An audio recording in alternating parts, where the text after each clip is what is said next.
महाराष्ट्र में भक्त हुए श्री त्रिलोचन जी, परम संत सेवी, श्री पंडरीनाथ भगवान के चरणों में ही रहते थे।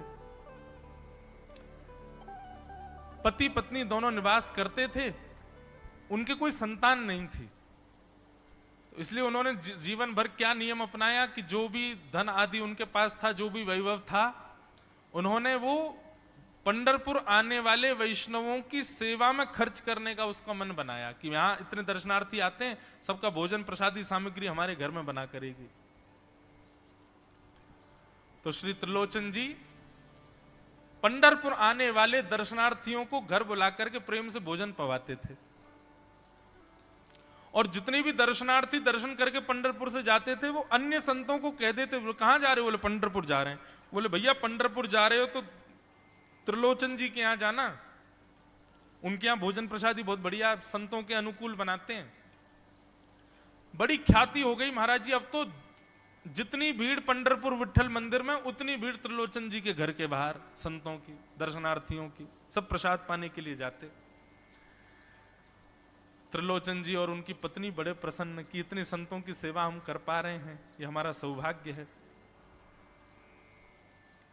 धीरे धीरे दोनों वृद्ध अवस्था को प्राप्त हो गए, दोनों वृद्ध हो गए, तो अब इतनी सामग्री बना नहीं पाते, कोई सेवक नहीं था, स्वयं बनाते थे पति पत्नी मिलकर के।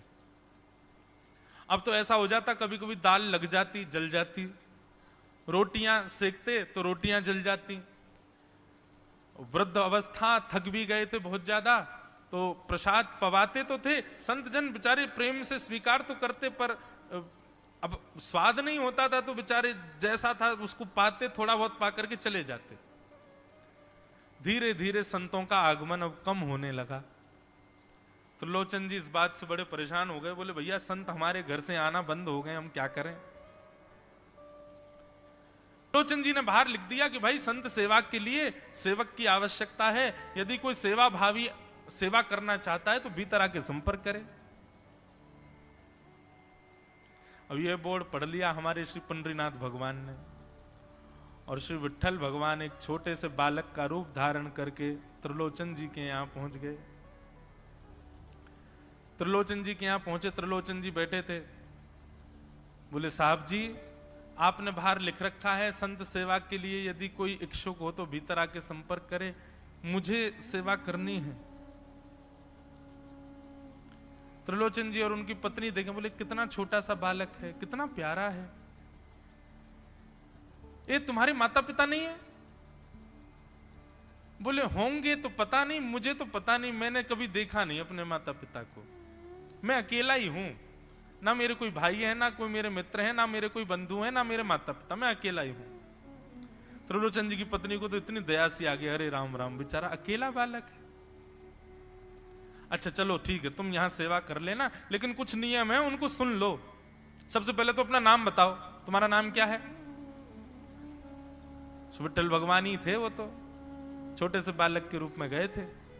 बोले मेरा नाम है अंतर्यामी। त्रिलोचन जी बोले नाम सुनकर के तो ऐसा लगता है जैसे सच में अंतर्यामी है क्या? अच्छा बेटा अंतर्यामी, सेवा करोगे? बोले ये सेवा करना तो मेरा जन्म जन्मांतर का काम है, मैं यही तो करता हूं। संतों की सेवा करना, वैष्णवों की सेवा करना, भक्तों की रक्षा करना, ये मेरा जन्म सिद्ध अधिकार है, मैं इसी के लिए ही आता हूं। त्रिलोचन जी और उनकी पत्नी एक दूसरे का मुख देख करके बोले, नेक सा बालक है लेकिन बोलता कैसे है? ठाकुर जी तो सत्य ही बोल रहे थे। बोले अच्छा, सुबह एक सब्जी बनानी पड़ेगी, दाल बनानी पड़ेगी, और हमारे यहां लगभग 100-150 संत आते हैं, उनके हिसाब की रोटी बनानी पड़ेगी, और सब बेटा तुमको करना पड़ेगा, हम थोड़ा बहुत सहायता कर देंगे, हमसे ज्यादा बनता नहीं है, तुमको ही सब सिद्ध करना पड़ेगा। अंतर्यामी भगवान बोले बिल्कुल निश्चिंत रहो, हम खीर भी बनाएंगे, हम रबड़ी भी बनाएंगे, हम रायता भी बना दिया करेंगे, हम 2-4 सब्जी और बना दिया करेंगे। त्रिलोचन जी बोले नेक सा बालक, सब जानते हो तुम? बोले हाँ हमको सब आता है, दुनिया का कोई काम नहीं जो हमको नहीं आता हो, और सुनिए झाड़ू पोंछा बर्तन भी कर देंगे हम। त्रिलोचन जी तो बड़े खुश हो गए, बहुत बढ़िया सेवक मिला यार, ये तो सब काम करता है। लेकिन भगवान बोले लेकिन अब हमारी शर्त सुनो। त्रिलोचन जी बोले तुम्हारी भी शर्त है? बोले हाँ। क्या शर्त है भैया? बोले हमारी पहली शर्त यह है कि हम दुनिया को बना के खिलाएंगे, लेकिन हमको आपको बना के खिलाना पड़ेगा। हम अपने हाथ का बना नहीं पाते। ठाकुर जी बोले हम सारे संतों को बना के पवाएंगे, लेकिन हम अपने हाथ का बना नहीं पाते, आपको हमारे लिए बनाना पड़ेगा। त्रिलोचन जी की पत्नी बोली छोटा सा बालक, इसका आधे हाथ का तो इसका पेट है, एक रोटी में झिक जाएगा ये, इसके लिए मैं बना दिया करूंगी। ठीक है लला, तू बिल्कुल चिंता मत करो, तुम्हारे लिए भोजन हम बना दिया करेंगे। हमारी एक शर्त और सुन लीजिए। बोले क्या? हम कितना भी खाएं हमको टोकना नहीं कभी कि इतना क्यों खा रहे हो। त्रिलोचन जी बोले भैया हम क्यों टोकेंगे, तुम बढ़िया 2-3 रोटी खा लिया करना।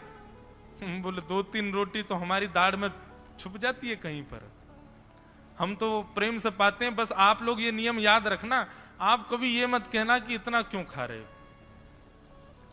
और सुनिए एक बात, अगर हमारे सामने कही तो अपराध बनेगा ही, आपका नियम टूटेगा ही।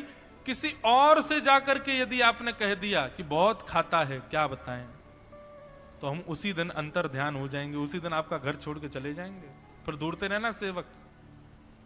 त्रिलोचन जी बोले हम क्यों कहेंगे भैया, हम तो कभी नहीं कहेंगे, हम दोनों तुमको वचन देते हैं, तुम प्रेम से रहो, सबका सेवा करो, हम कभी नहीं कहेंगे कि इतना खाता है। भगवान बोले तो ठीक है, फिर कल से सेवा शुरू। अगले दिन महाराज त्रिलोचन जी और पत्नी उठे सवेरे ब्रह्म मुहूर्त में, देखा तो महाराज भीतर ही ठाकुर जी बढ़िया अपनी कमर कस करके, सिर पर ढांटा बांध करके, मुंह पर कपड़ा लगा करके और कढ़ाई में लिए चला रहे हैं, बना रहे हैं दाल। एक हाथ से दाल बना रहे हैं, फिर दौड़ के जाते हैं दूसरी कढ़ाई पे, वहां पर खीर बना रहे हैं, फिर कहीं जाते हैं वहां पूड़ी उछाल उछाल करके धर रहे हैं। त्रिलोचन जी और उनकी पत्नी देख रहे खड़े खड़े, अकेले ठाकुर जी सब बना रहे हैं, नेक सा बालक। 8 बजे से संतों की जमात आनी प्रारंभ हो गई, सुबह के समय हो गया। महाराज अकेले ही पत्तल लेकर के दौड़ते हैं, सारे संतों को पत्तल बांट जाते हैं, फिर अकेले ही सामग्री लेकर के जाते हैं और लेकर के सबको बांटते हैं। त्रिलोचन जी कोई सामग्री लेके जाएं तो ठाकुर जी बीच में ही आ जाते हैं, बाबूजी आप जाके बैठो, मैं बांट रहा हूं ना, आप उठ के मत आओ, आप उठ के आओगे सब फैल जाएगा, मैं कर रहा हूं ना सब। अकेले ठाकुर जी, अकेले अंतर्यामी भगवान सब कर रहे थे। और त्रिलोचन जी और उनकी पत्नी बड़े प्रसन्न, जय हो विठोबा, तेने तो भैया ऐसा लगे साक्षात तुम ही आ गए हो, कितनी कृपा हो रही है, देखो कैसा सेवक मिला है। हमें भली संतान नहीं दी ठाकुर जी ने, लेकिन ऐसा सेवक दिया है जिससे परिपूर्ण आनंद हो गया है। संतों की भोजन प्रसादी हुई, महाराज खूब प्रेम से सब संतों को पवाया। संत भी सब वाहवाही करके गए, बोले वाह त्रिलोचन जी आपके यहां खूब बार पाया, लेकिन आज जैसा प्रसादी हमने कभी नहीं पाई। त्रिलोचन जी बड़े प्रसन्न। सब संत चले गए, भगवान तुरंत पहुंचा लिया है, पूरे फर्श को मार्जन कर दिया, सब बिल्कुल सारी दरी वरी समेट करके रख दी, सब पत्तल आदि सबको व्यवस्थित कराए, सारे बर्तन मांज करके धर दिए, सब बिल्कुल व्यवस्थित करके और आकर के ठाकुर जी सामने बैठ गए। मैया अब सेवा हमारी तो पूर्ण हो गई, अब हमारी पेट पूजा करो, अब आप लगो रसोई में, हमारे लिए बनाओ। वो तो इतने भाव में आ गए, अरे मेरे लाला मैं अभी बना के लाती हूं। सुंदर सुंदर सब्जी बनाई, सुंदर रोटी बनाई, सुंदर खीर बनाई, थोड़ी थोड़ी एक एक दोना, 2-2 दोना मान लो सब्जी बनाई, 2-2 दोना खीर बना दी, 10-5 पूड़ी बना दी। ठाकुर जी की बढ़िया थाली लगाई, थाली लगा करके सामने धर दी। अंतर्यामी भगवान बैठ गए, प्रेम से पाने लगे, पाते जाए महाराज, वो तो खाते जाए, खीर उठा करके पी जाए, सब्जी उठा के पी जाए, और लाओ मैया भूख लगी है जल्दी लाओ। 10 की 10 पूड़ी एक बार में चट और लेकर के आई, बेचारी देती गई, 10 की पूड़ी और धरवा ली, फिर उनको भी पा गए। अब मैया ने इतनी सामग्री बनाई थी, बोले मैया भूख लगी है जल्दी जाओ, आटा मारो, फिर से सेको, बढ़िया लेके आओ सामग्री, आपसे हमने कही थी कि आपको हमको पवाना पड़ेगा। नहीं नहीं नहीं बेटा तू बिल्कुल बैठो रहे। अरे भैया मुझे तो लगी नेक्स्ट 100 पेटया को, ये तो कुआ है पूरा, कितना डाल दो भरे कोई ना। महाराज आटा मारते मारते शाम हो गई, शाम तक ठाकुर जी पाते ही रहे और खूब पेट भर के पाया। महाराज एक आसन पर अखंड 4 घंटा बैठ करके भोजन किया। और भोजन करने के बाद ठाकुर जी बोले ठीक है सेठ जी, अब आओ लाओ तेल ले आओ, आपकी नक मालिश कर दूं, आपकी नक सेवा कर दूं, आप थक गए होंगे। त्रिलोचन में नहीं नहीं इसकी नहीं नहीं क्यों नहीं है, तेल लेकर के उनकी मालिश भी कर दें। इस प्रकार चले। त्रिलोचन जी की पत्नी बेचारी पहले दिन तो कुछ नहीं बोली, दूसरे दिन भी कुछ नहीं बोली, तीसरे दिन उसके मन में आया, बोले ये क्या कर लिया हमने, सुबह जितना भोजन बनना चाहिए उतना तो ये अकेला ही पाता है, सुबह संतों का ये बना देता, पर शाम को इसके लिए जितना बनता वो संतों के बराबर ही बैठता है पूरा। त्रिलोचन जी कहते नहीं नहीं तुमको याद नहीं उसने कहा था कभी कहना नहीं है ऐसा। बोले हाँ नहीं नहीं मैं ध्यान रखूंगी, नहीं कहना है। लेकिन अंतर्यामी भगवान तो खूब प्रेम से घर के सारे काम कर रहे हैं उनके।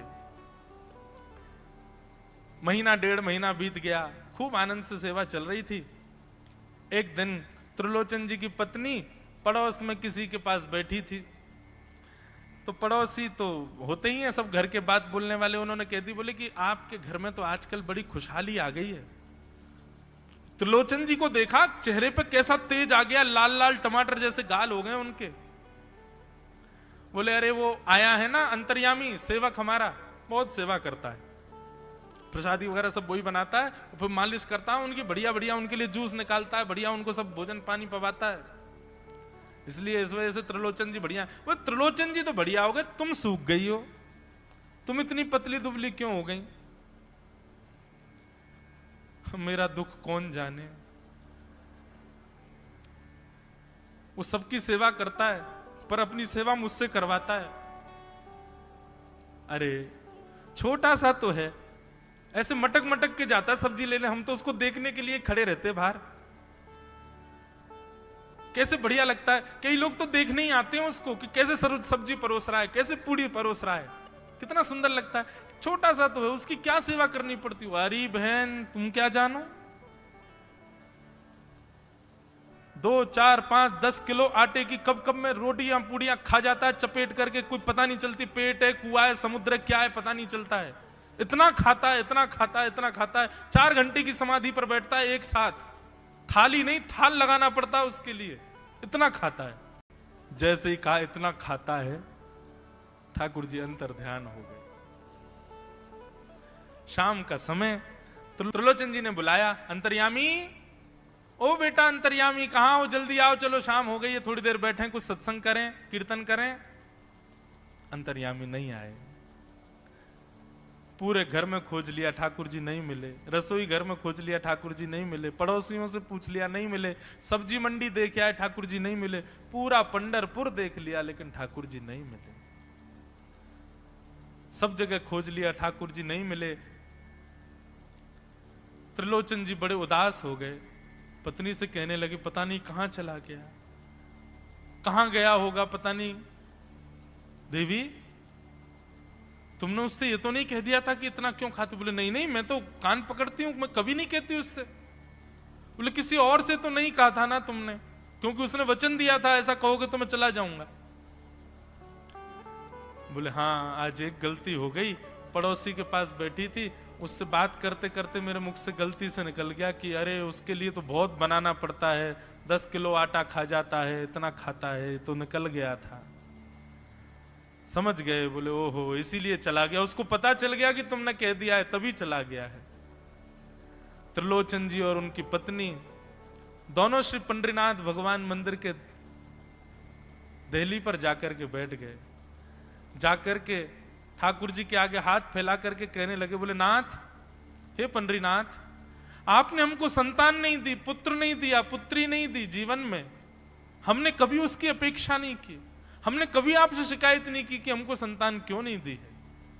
पर नाथ, एक सेवक हमारे जीवन में आया और जब से वो सेवक आया हमारे यहाँ संतों की सेवा होने लगी, हमारे यहाँ कीर्तन होने लगा, हमारे यहाँ सत्संग होने लगा, हमारे यहाँ खूब आनंद की उमंग होने लगी।